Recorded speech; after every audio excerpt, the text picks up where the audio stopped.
Here they want us to express -3 times the square root of 48 in simplest radical form. All they're asking you to do is to pull out all the perfect square factors of 48. Now the easiest way to do that, I think, is to use prime factorization.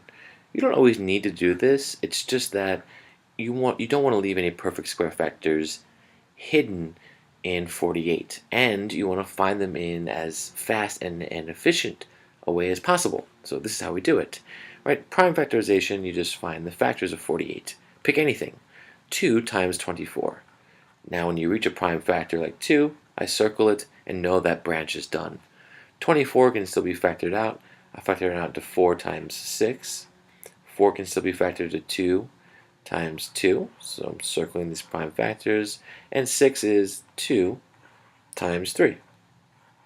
What does this mean? Well, it means that 48 can be thought of as 2 to the 1, 2, 3, 4th power times 3.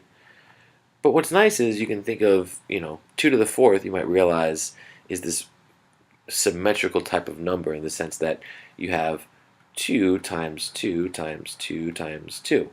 Right? There's these two symmetrical pairs of 2's, which are each 4's, which means the square root of this thing is just going to be half of the amount of 2's you have, which is always a nice way of doing it, I think, which means here the square root is just 2 times 2, or 4. But really, I mean, you might not recognize that. Just expand. 2 to the 4th is 16, and we have 16 times 3. I'm not going to multiply 16 times 3 to get back to 48. I'm just going to rewrite this. So it says -3 times, instead of the square root of 48, we can take the square root of each factor. It's a nice rule we can use here. So that is the same thing. We haven't changed anything. The idea is if you're taking the square root of some number, a times b, it's equal to the square root of a times the square root of b. You can break up a number into its factors.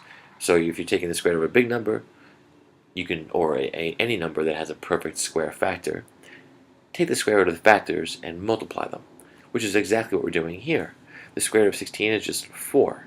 So now we have -3 times 4 times the square root of 3, and that's -12 times the square root of 3, which is written like this, and that's what we get. All right, hope this helped.